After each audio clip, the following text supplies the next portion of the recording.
If we're asking ourselves the question, what kind of church do we need to be? First answer is a safe church, but we also need to be a church that is making connections and reaching out, especially to the dechurched. And this dechurched language is actually a wonderful opportunity that we're going to hear about. Our next presenter is Jim Davis.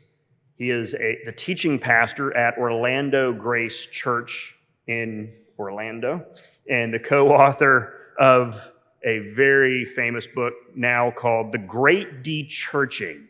Who's leaving? Why are they going? And what will it take to bring them back? He and his co-author have been on a few talk shows and podcasts of note. Many of you will remember Jim Davis and his co-author, Michael Graham, from their August 2023 C-SPAN covered event at the cathedral on their book. That video is available. We can make it available to you later on. Later that same year in 2023, in October, Jim was our featured speaker at our clergy conferences, both for the priest clergy conference and the deacon annual clergy conference. And he has gone on with Mike Graham, his co-author, to present at the Diocese of Alabama, Diocese of Dallas, and I believe Southern Virginia. He's getting invitations from other dioceses. He's not an Episcopalian, so he does speak at non-Episcopal settings also. But it's just a joy to see my friend out there helping influence our denomination and serve our denomination. Now, personally, Jim and I have been friends for a few years, and I respect him a lot as a ministry colleague in Central Florida. Our families know each other. We have done a few Halloweens together. I think I was Slash from Guns N' Roses, and you were Kurt Cobain from... Right? No. Yeah, sorry. Yeah, you were Axl. So yeah, he was Axl from Guns N' Roses. I was Slash, and someone else was Kurt Cobain. That's a whole different story. And there's a picture of that too. Our children go to the same school. Our wives know each other. We know each other's wives. His wife was in a class that I taught. So this is more than just bringing an expert. It's someone who's a friend. And this is, he'll be embarrassed by this, and I'm really cool with that. But what I'm about to say, not the other stuff, he almost didn't make it here today. And he was determined. So he really wants to be here, partly out of friendship, but also because he knows how important this is for us. Earlier this week, he had a 104.3 fever. He was in bed for 30 hours without the energy to turn on the TV and just laid there. And so he still has a pretty bad cough. His father, Mr. Davis, right over here, can you just raise your hand just because he drove him here from Orlando this morning. So Mr. Davis brought Mr. Davis an hour and a half here so he could be here, and then they're driving right back. And Jim is on medication to numb his whole throat so he can speak for an hour without coughing up a lung. And I'm not being dramatic. I really appreciate his dedication to minister to us, so please join me in thanking and welcoming my friend Jim Davis.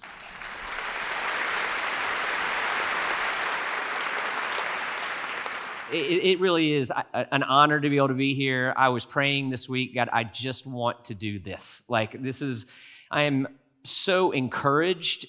I've had substantive touch points outside of just Justin and Lindsay, and like I said, our daughters play volleyball together. We see them all the time, but being exposed to what God is doing in this diocese is a really special thing. So anytime I have the chance to come alongside you and encourage you in what you're already doing, gosh, that is a great honor. So thank you for having me here today. Why are we here? What are we talking about? Let's jump in. We are here because we're in the middle of the largest and fastest religious shift in the history of our country. What does that mean? 40 million people have left churches and houses of worship over the past 25 years. So when we say this, we're talking about a shift that is larger in numbers than the First Great Awakening, the Second Great Awakening, and all the Billy Graham Crusades combined. All right, now some people would say, well, of course, we're a larger country now. Well, all right, if you don't want to talk numbers, we can go percentages. And in terms of percentages, the previous largest shift in the history of our country were the 25 years post-Civil War, when people were returning to church, going to church for the first time, immigrating and going to church. Now our shift is 25% greater than that, just going the opposite direction. So how did we get here? Those are kind of the high points of what we're going to talk about. This really began as a local Orlando project. And I would argue would never even seen the light of day in terms of a book if it weren't for the influence of Justin Holcomb, and I can explain that a little more later. But we wanted to understand the city that we lived in and how to do ministry. I grew up in Orlando, third generation Orlando. My co-author grew up in Orlando. How many of you were in Central Florida in the 90s and early 2000s? Okay, this is fun to talk to this group then. You may remember in the 90s and early 2000s, Orlando felt like it was becoming a sort of Christian Mecca. I mean, regardless of your stream of theology, in the church space, you had First Presbyterian Church, second largest mainline church in the nation, which basically means world. You had First Baptist Church. Their pastor was president of the Southern Baptist Convention. You had R.C. Sproul pioneering the Presbyterian space and planting multiple churches. Let's see who else. You had Joel Hunter pioneering the non-denom tech space, pastoring 20,000 people at one time, and ultimately becoming the spiritual advisor to President Obama. You even had Benny Hinn down the road doing his thing, and Paula White. So pick your stream. Some things going well church-wise. Then you think institutionally. You had Reformed Theological Seminary move here. You had Campus Crusade move here, largest missions organization in the world. Wycliffe, Pioneer, Ligonier, the list goes on. Everything seemed to be going the right direction if you were a Christian living in Orlando. Well, fast forward to 2018, when I began to pastor the church that I pastor now, Orlando Grace Church. My co-author and I, he was my executive pastor at the time. Now he's the project director for the Keller Center for Cultural Apologetics. And we saw a Barna study that made the claim that the Orlando metropolitan area, which is a large area, it's kind of the FCC area, the radio area that goes all the way to Daytona. But the Orlando metropolitan area had the same percentage of evangelicals as New York City and Seattle. Let that hit. Christian Mecca, same percentage of evangelicals as New York City and Seattle. And I know everybody here doesn't identify as evangelical, but it shows a shift that's important for any kind of Christian to understand. And so we wanted to understand more about this shift. The problem is we couldn't find any information. We couldn't find anything. The data we had was old, it wasn't actionable, it wasn't enough. We didn't have anything post what we call the fracturing era, so that would have been post 2015 to 2020. There was nothing post-COVID. There wasn't anything that was academically credible, and it didn't give us the insights we needed pastorally and able to make changes that we couldn't make changes if we didn't really understand what was going on. But we had a hunch. Our thesis was, could we be in the largest and fastest religious shift in the history of our country? So we commissioned the largest national survey by I always want to say a sociologist who is a Christian, because we say a Christian social scientist, it sounds like Christian movies. It's just like a little bit less. Like, no, this is a legit social scientist who happens to be a Christian, to do the largest quantitative nationwide survey of dechurching ever done. We had to raise $100,000 to do this, which is why no books like this get written, because you're not going to make money unless someone donates this amount of money to do the survey. And we, in fact, proved it. We hired Ryan Burge to do the study, and we proved we are in the largest and fastest religious shift in the history of our country. So a few important things to understand. How do we define a dechurched person? Well, we defined a dechurched person as someone who used to go to church at least monthly, who now goes less than once per year. Now, this is very important because how many of you have people that you only see at Easter? They're not dechurched according to our study because that's not less than once per year. And so you could make an argument that the shift is actually much larger than we're showing. We just want to be conservative and responsible in our research. So we would argue that it's larger. Most of this has happened within the past 25 years, 25 to 28 years now. Now, this is interesting. You can see, I don't know how many of you can see the numbers, but the shift, the real spike began in the 1990s. We're going to talk here in a little bit about why the 1990s was important, but you can see how it's just taken off over the past 25 years. This graph is fascinating. You can't see the top, but that's all right. This is a graph of the relationship between the economic development of a country and their religiosity. So there's this very consistent understanding of nationwide. You see in the top left, you have nations like Ethiopia and Senegal that are very undeveloped economically, but very religious. On the far right, at the bottom, you have nations like Ireland, Norway, Switzerland that are very economically developed and not religious. But then you see that green dot up and to the right, the United States. We are what social scientists and sociologists call stubbornly religious. And so why does this matter? Because if regression to the mean is a thing, and humanly speaking, we know it is a thing, well, you can see we've got a lot more to go. We could fall a lot farther than we've already fallen in terms of church attendance. So this isn't going to be a fear-mongering presentation, but I think we need to see some of the hard truths before we can get to the hope and what we can do about it, because the truth at the end of the day is our friend, whatever it says. So when we talk about the 40 million, this is about 15% of all the adult Americans. And the 40 million breaks up. About 20 million would be mainline and Roman Catholic together. 15 million would be churches from evangelical spaces. And then 5% would be from houses of worship that we would not consider to be Orthodox Christianity. Mormons, Jehovah's Witnesses, even Judaism, things like that. So why the 1990s? 4 very important things happened in the 1990s. So first we had the fall of the Soviet Union. I remember the fall of the Soviet Union from just looking out at the crowd. I'm guessing most of you do too. And I'm nothing negative, just saying, I have spoken to some very young groups that have no memory of the Soviet Union. You'll comprehend this and appreciate this more. It wasn't, I remember as a kid, it wasn't crazy before the end of the Cold War. If somebody said, I'm no longer a Christian, what do you think the very next question often was? Are you a communist? And younger people think that's crazy. That was very common because when the Cold War was waging, it was essentially the way that it was communicated to our people, a war of the Christian Americans against the godless communist atheists.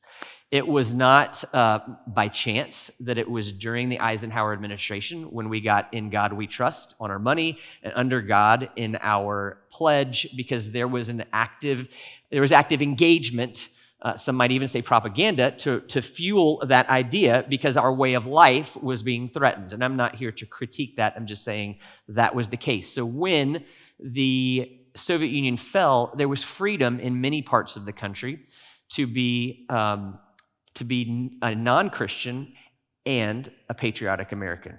That was a new thing. Then you have the rise of the internet.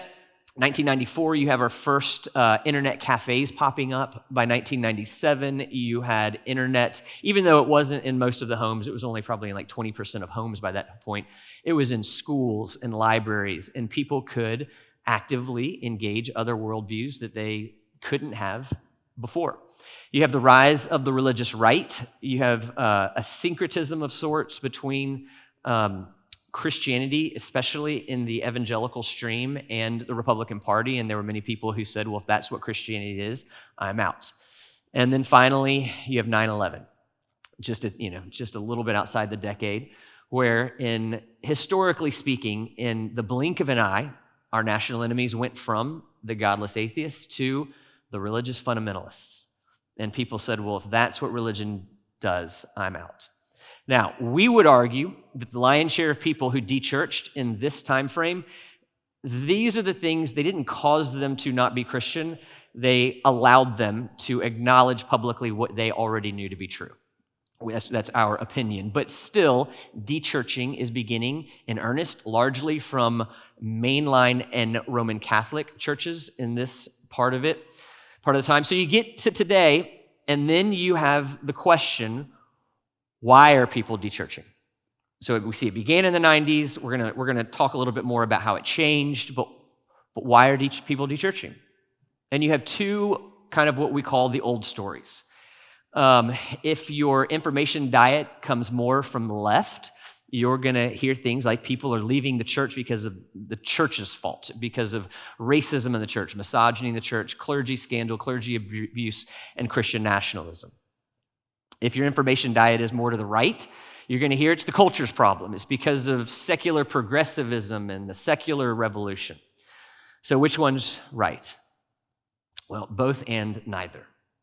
So both are happening. We're not denying that. But if you add up all those stories, everything I just said from the left and the right, you account for maybe 1/4 of the dechurching in the United States. Both of those stories combined.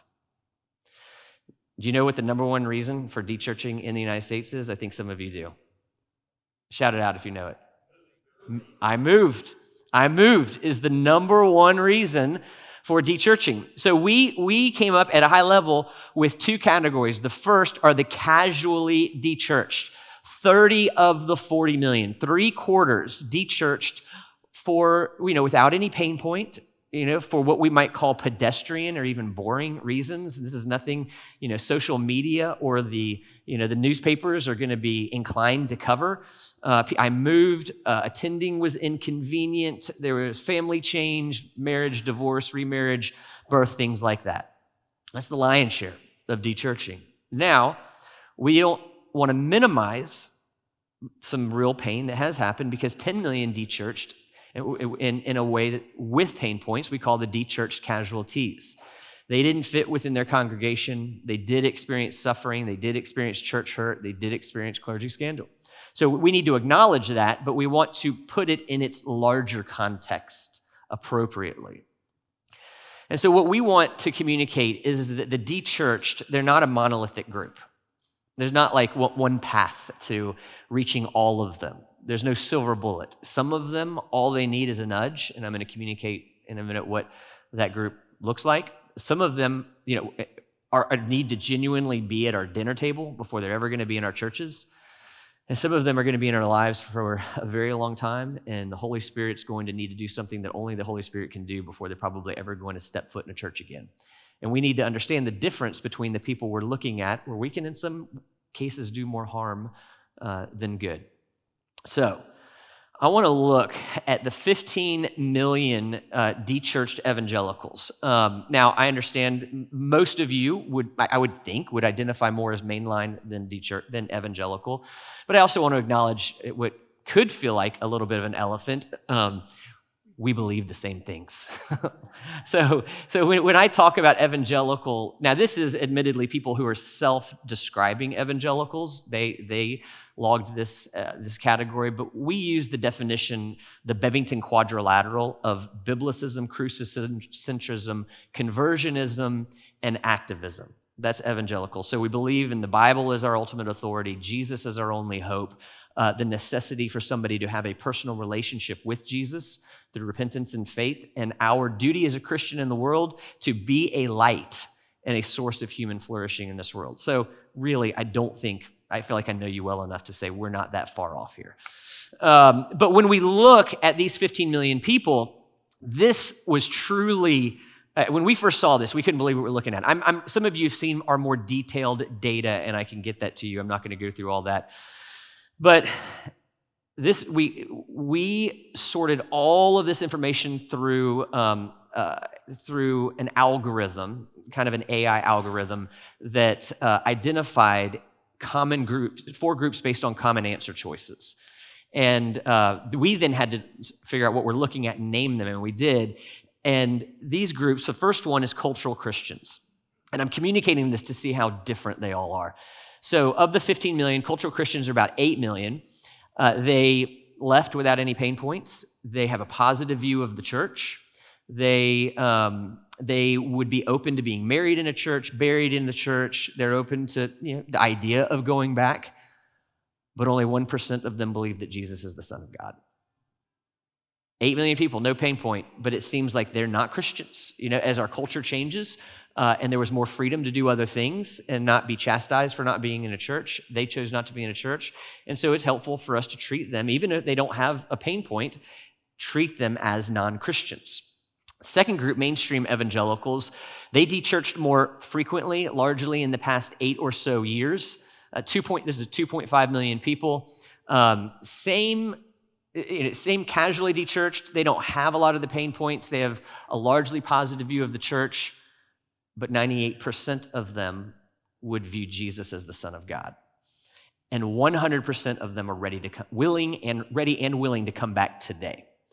In my own personal ministry with people, when I've been able to identify a mainstream dechurched evangelical, and I'll tell you how I do this in a second, I'm batting 1,000 if they live in Orlando of inviting them to church and they come. Batting 1,000. Then you have ex-evangelicals. We tried not to use this term because of the way it's currently used in a larger conversation, but we couldn't think of a better term. So we sought to redefine this term. Ex-evangelicals, they did leave with a pain point. They are dechurched casualties. They are done with what sociologists call white evangelicalism, and that is a church that's a category my church would fall in. They are not willing to come back. 97% of them would say that Jesus is the Son of God. We tested their orthodoxy scores. Their orthodoxy scores are better than those who still go to church. Same with the mainstream evangelicals. But they are unwilling to go back to what they left. And I will say, in our own ministry, anecdotally, when we've been able to identify this group, I've had some success of contacting Justin and connecting them with churches in Orlando because they weren't a part of the, quote, white evangelical machine that they were so averse to. So we found it more fruitful rather than trying to change their minds, plug them into a gospel-believing church that doesn't have the baggage that my stream does. Then you have the BIPOC, Black, Indigenous, and Persons of Color. This area merits a lot more research, which Mike Graham and Ryan Burge are doing right now. But the fascinating thing here is that we did not let the algorithm see race and ethnicity. We did not let it see that. And yet it produced a group that was 100% non-white. And I mean, just think about this. Just based on common answers, not knowing ethnicity, a whole group came up without a single white person.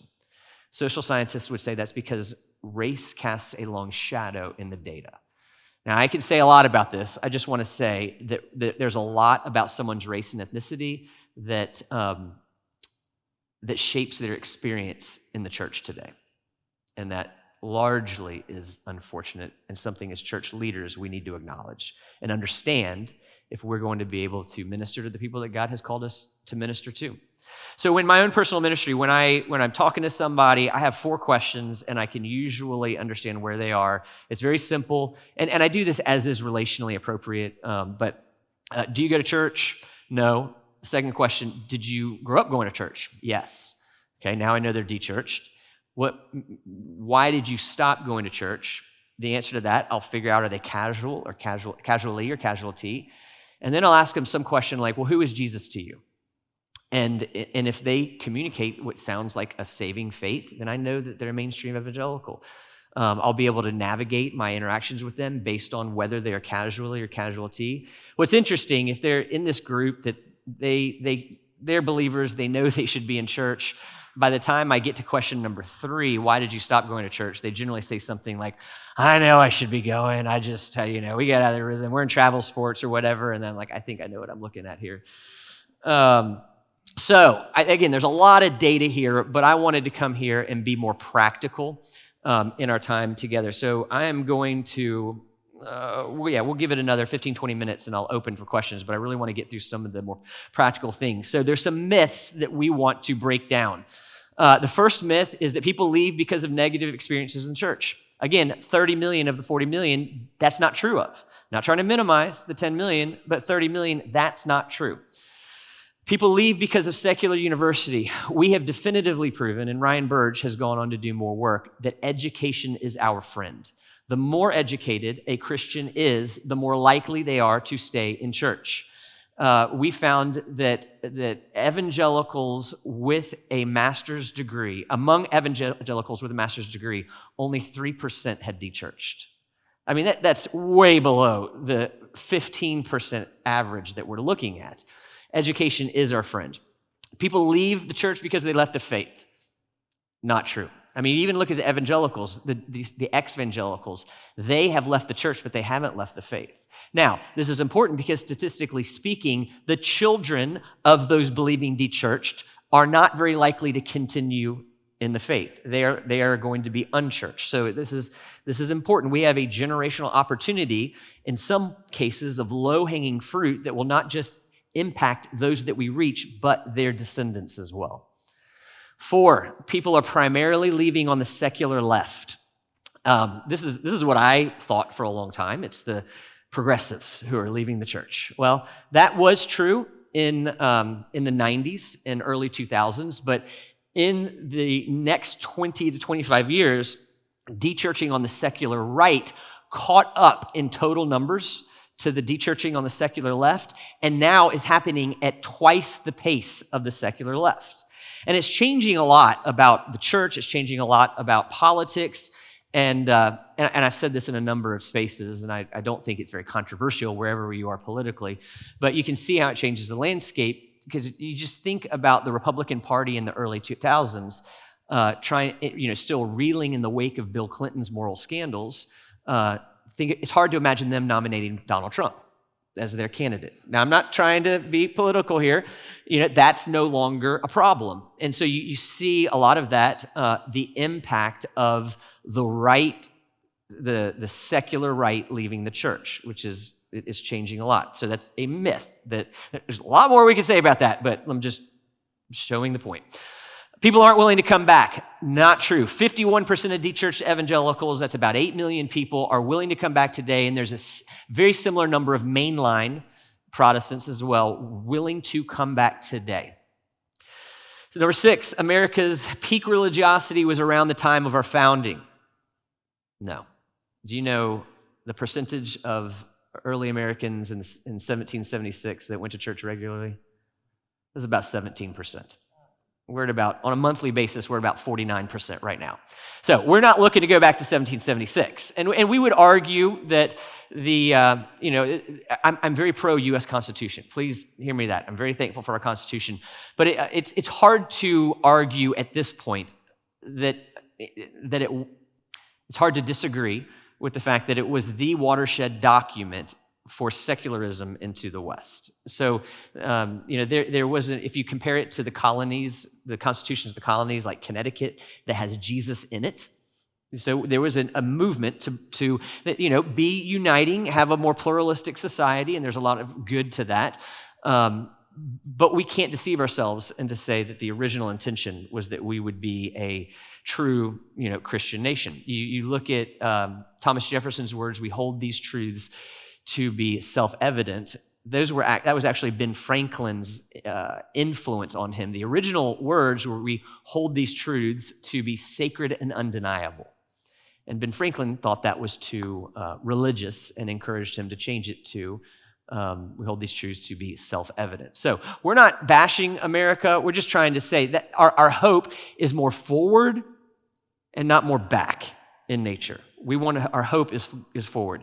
Number 7, dechurching is happening primarily upwardly mobile. Absolutely not. Dechurching is hitting the the lower educated and lower income the hardest, which makes a lot of sense, because if you think about those, people are dechurching in these normal life transitions. I say normal, but that life transitions happen. Who does it hit the hardest when they lose their job, when they have a child, become a single parent for whatever reason, have to relocate? Well, it hits those hardest who don't have the financial safety net to be able to carry them, and they're the ones who then have to begin to work unusual hours, longer hours, work on Sundays or Sundays, the day they're whether it's trading their kids off with their spouses or just that's their only day with them. It makes sense that it would hit them the hardest, and we're going to come back to that in a little bit. The last myth is all is lost. We don't believe this at all. I mean, you look at the church in America, and we would argue that there is a type of purification that's happening. Now, I found I have to be very careful now when I say that purification, because I have been misread in some context about what I mean by that. What I'm talking about is, how crazy is it that now people pretty much only go to church because of Jesus? That's crazy. That's where we are now. I mean, in the 20th century, you went to church because you didn't want to be looked at weird by society. You want to at least go once a quarter so people didn't think you were, a communist. If you wanted to run for office, if you wanted to have a successful business, you needed to be seen in a church. None of those things are true anymore. So increasingly, people are going to church for the right reasons. So even though that's going to shrink our attendance, we would argue it's good for us to know where we are. And then globally, there are more Christians alive today than the first 1,800 years of Christianity, New Testament Christianity, combined. Okay, so in the global East and South, Christianity is thriving. We've got some issues, but we can't ever begin to think that all is lost.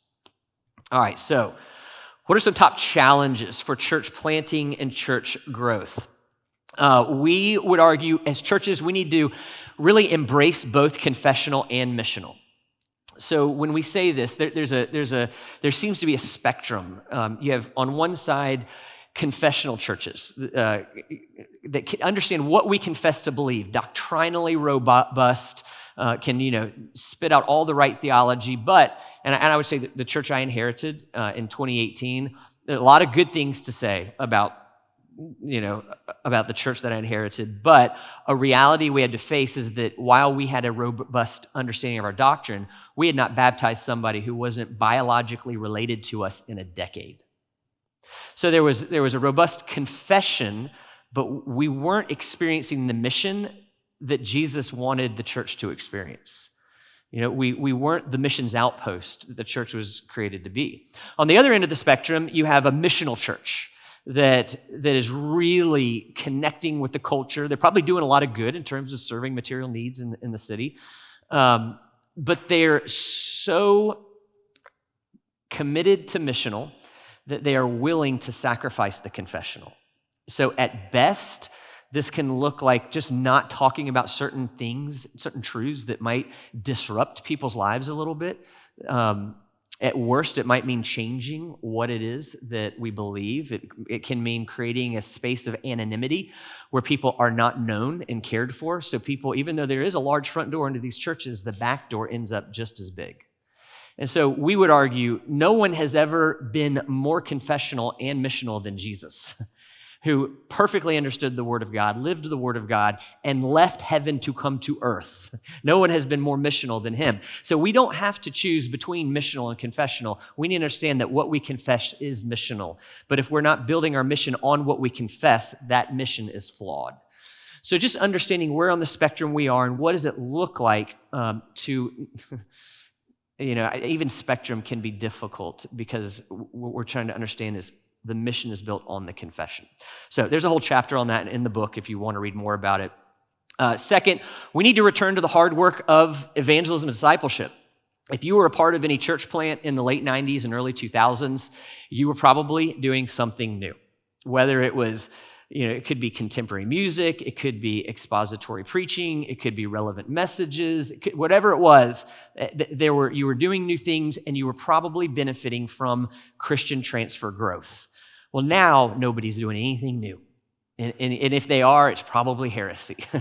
Nobody's doing anything new. And because of that, church planting is returning to the hard work that it's always been for thousands of years of sharing our faith and making disciples. And we would argue that that's hard, but it's the norm. This is a Lifeway study that's fascinating to me. You can see how many more churches are closing. In 2014, 300 more churches opened than closed in the United States. 2019, 1,500 more churches closed than opened. So that's an 1,800 church swing, and that last study was done before COVID. To my knowledge, that study has not been done again. That number, I would be prepared to see a crazy large number now, from what I understand about the closure of churches post-COVID.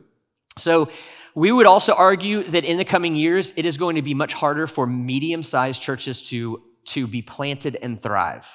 The reality is that a medium-sized church, which is about 150 to 300 people, is going to want a fully trained pastor who's been to seminary. That pastor probably has children.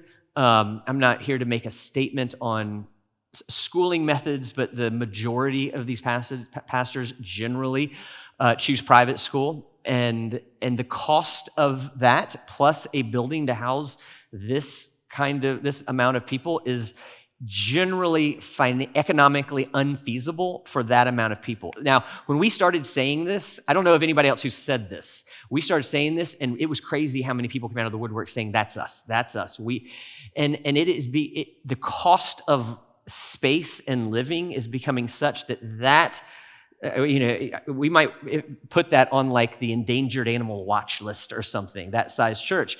And it's really a shame because there is so much value to that size of a church. They have the resources to free people up, to train, to reach people, to have basic resources and programs, to evangelize, to disciple. You're in a church that size, you're substantively known. So we would say there's kingdom value to every size. It is bad for the church if this size disappears. So because of these things, the needs to fund church plants longer than the historic 3 to 5 year ramp are a reality. We used to look at church planters, and if you're not self-sustainable in 2 years, what are you doing wrong? Well, I think we've changed eras, and we need to not think that way. We don't know if public schools or public spaces are going to remain hospitable towards us.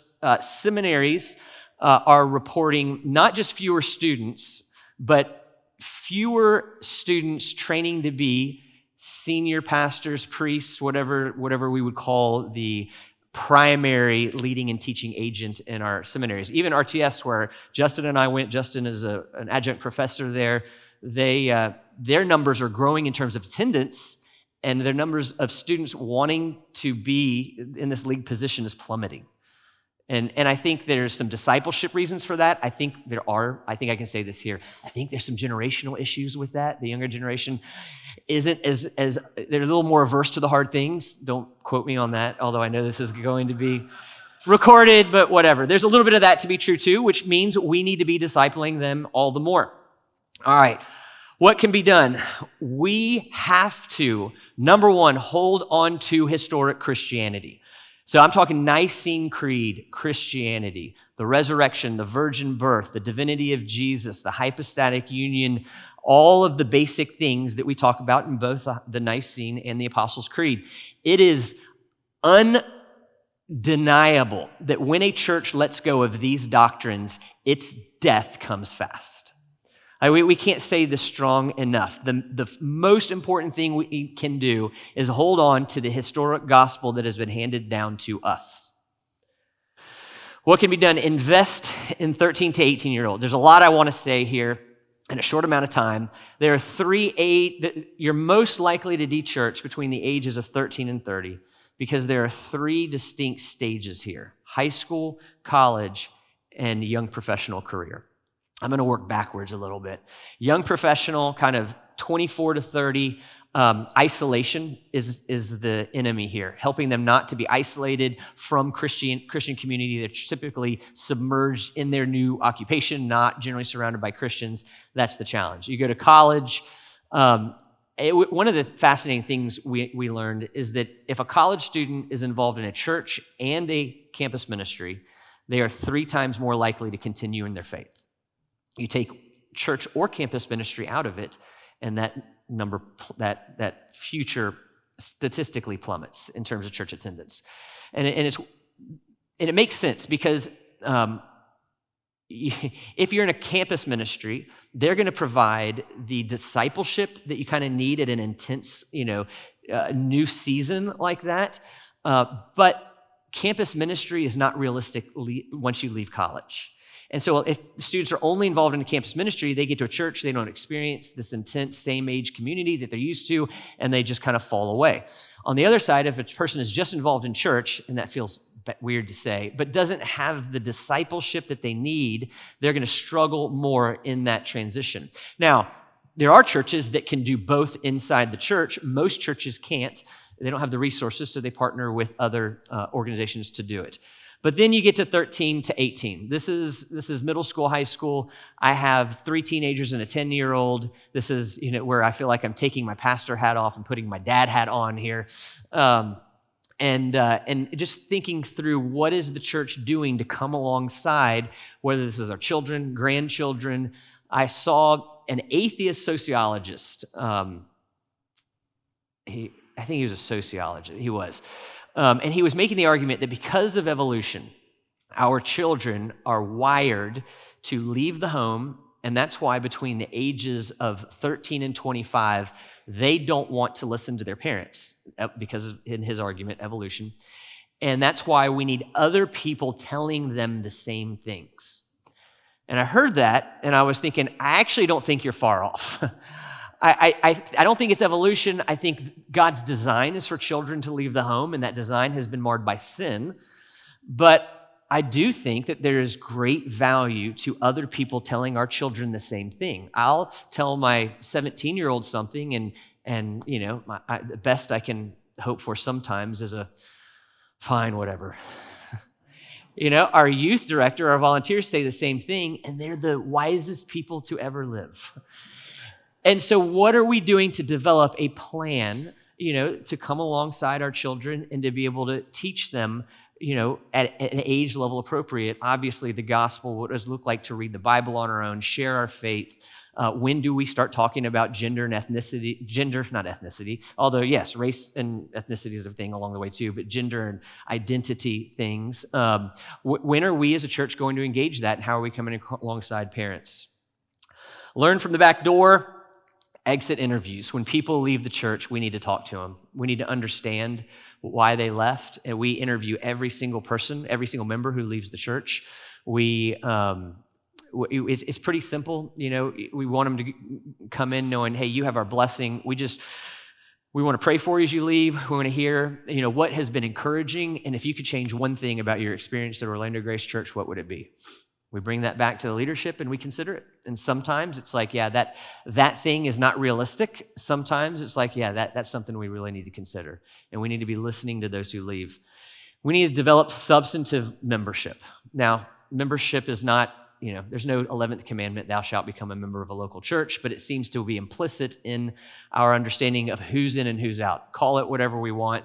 Some people call it partnership, covenant membership, there's lots of different things, but we need to have a way of knowing who's in, who's out, who are we responsible for, and how are they cared for? Do we know how to pray for the people in our midst? There's a lot more to be said about that. Relationships. The number one reason people said they would come back all fell within the category of relationships. They would come back if they were lonely and wanted to make new friends. If they moved and wanted to make new friends. If their friends were going to church. If they found a pastor who they liked. The lion's share of all the reasons that people would come back were relationships. We can't, sometimes the simplest things are really the most important things. Know when people are at risk of dechurching. So this is, again, backdoor. If somebody becomes a single parent, if somebody moves away, moving is like red alert. And so what are we doing, to people in our care that we've got to be able to know when that red alert is going off over their head. When someone moves away, we stay in contact with them until they find another church. That doesn't benefit us, but it benefits the big K kingdom. And if we're all doing that together, we're all winning. Know when people are coming in. So if you're in Central Florida, when you think about departures and arrivals, we're being blessed from arrivals. Well, what are we doing to mobilize the points of first contact to a new person in Central Florida? Well, we have begun to mobilize realtors, school officials, school administrators, school teachers, because those are the first people that new people to the area meet, and we're kind of giving them this missional thrust to their job. You're not just introducing people to a church or a school. You have the opportunity to introduce them to a house or a school. You have the opportunity to introduce them to a church as well. Find creative ways to use our building. I want to keep some time for Q&A, so I'm not going to flesh that out too much. Be intentional with your digital footprint. There's lots to be said on that. Take mental health seriously, which I know you do because I've talked with you, and I know Justin and Lindsay have worked so hard to this end. Embrace an exilic posture. Our culture is changing. We are feeling what the lion's share of Christians who have ever existed felt. We are not at home. Our citizenship is in heaven, and we've had a season, for good or for bad, where it has been comfortable to be a Christian in the United States, and that season, there's lots to be said about the changing political climate, but I still think that season is changing, and this feeling of exile that we have, and I think will still feel in various ways going forward, that's the norm of Christianity. And I think that's where God meets us in a special way, and in historically where we have seen some of our biggest areas of fruitful evangelism and discipleship. We do have a churching audit. It's free. If you're interested, churching at dechurching.com. You can look at that. But I know I've gone 5 minutes over here, but we do have some time for a Q&A, and I would love to take the next 10 minutes and wherever you want to go with this as I take a big sip of Gatorade. You say you do an exit interview, but my experience is often that people just sort of slide away. They don't say, I really made a different decision and I'm not going to be coming to church here anymore. They just slide away. And how do you engage that? So that's a great question. It comes, I think it comes down, now we're not perfect in this, so I don't want to communicate that. A lot of it comes down to trellising or systems and structures. How are we substantively connecting the people in our midst to the body? Now, obviously, becoming a member, it's easiest for those who have become members.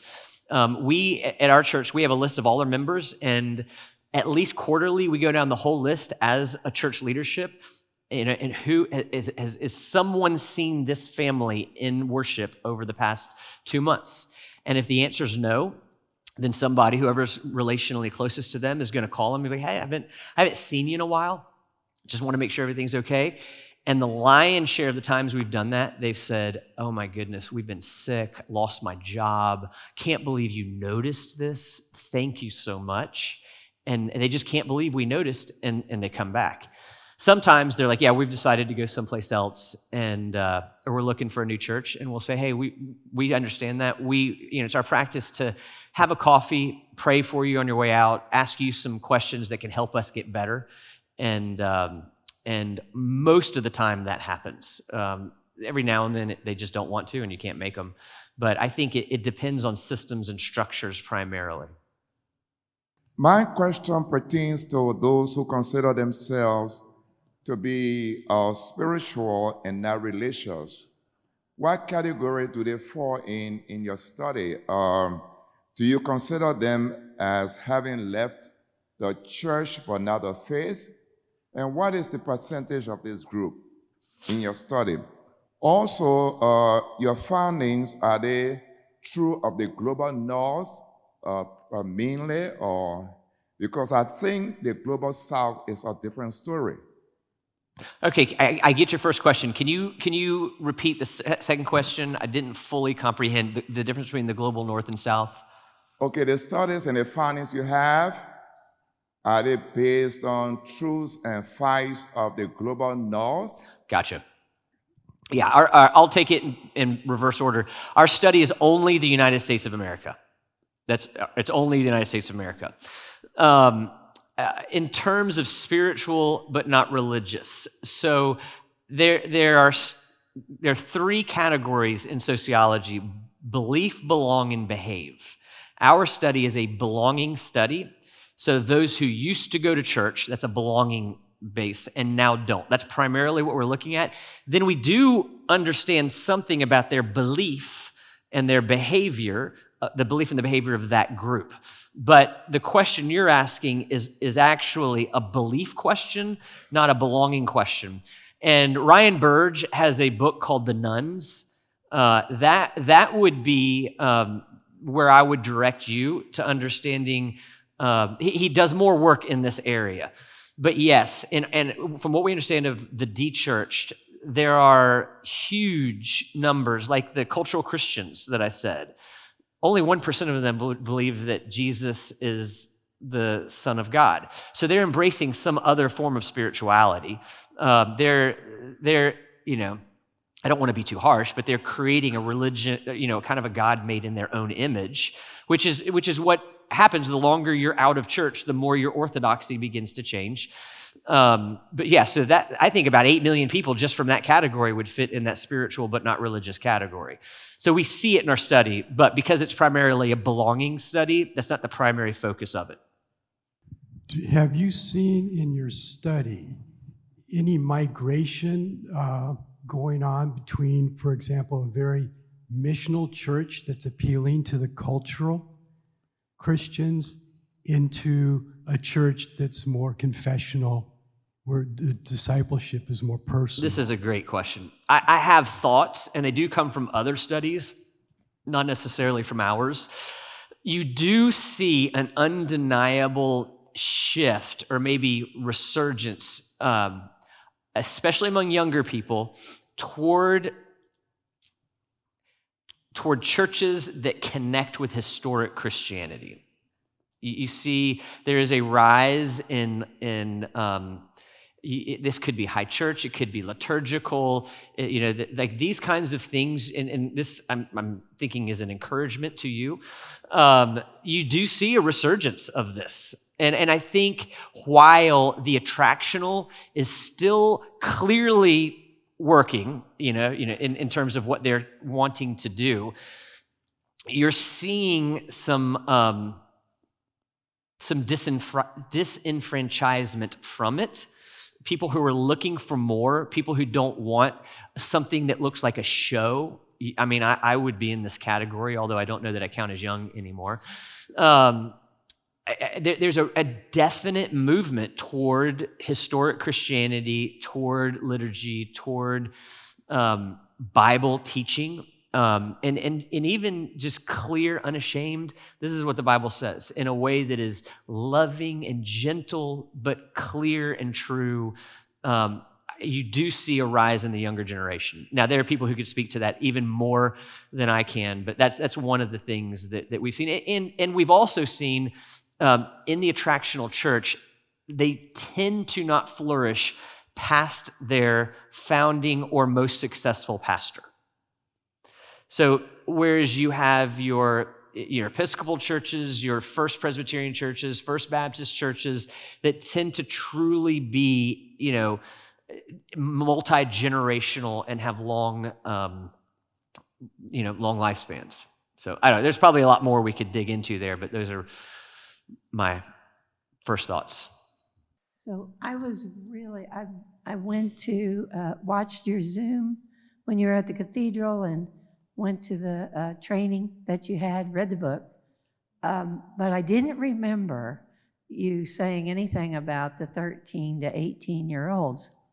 And I wound up, I was a youth pastor for years and then became a priest, and I am in one of those small churches that is a scary place. But what I was hearing there is I have about 10 to 12 teenagers who come to youth group every Wednesday, and I ended up having to be the youth pastor there again. It's a hard gig, but they're all excited about reading the Word and learning things now, and that gets me going. But I'm really happy to hear you say that is a group we need to pay attention to. What I'm seeing in my community is a very small town.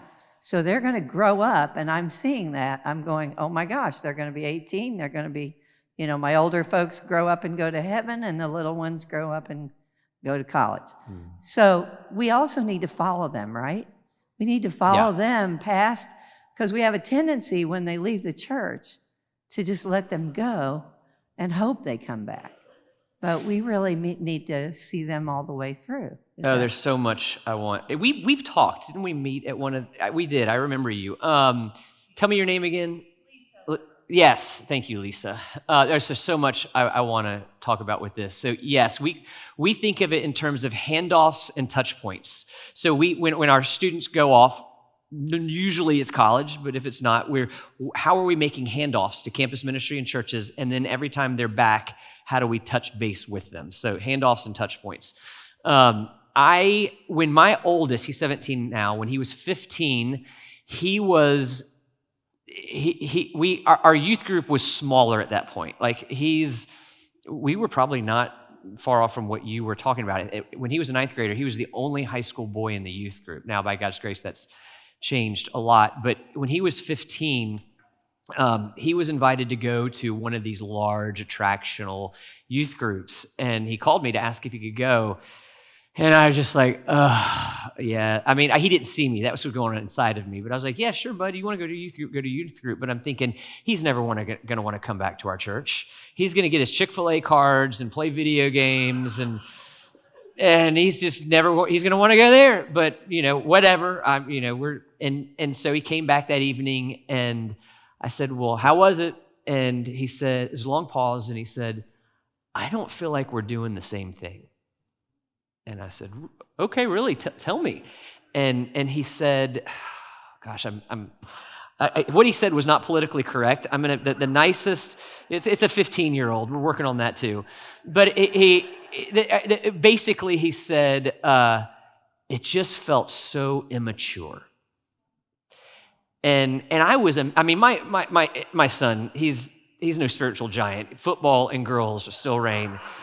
But he's a great kid, and so that he could see the difference. It was amazing, and he preferred what we did because it had substance. Now, we're not averse to fun either, but there was substance. And I think a church that knows the names of their middle school and high schoolers and is actively engaged in helping the gospel to go deeper and helping them flourish in this life is better than the largest, fanciest, I don't want to belittle all of them, but the versions that are just flash in a pan, butts in a seat kind of thing. So I want to encourage you, keep doing that work.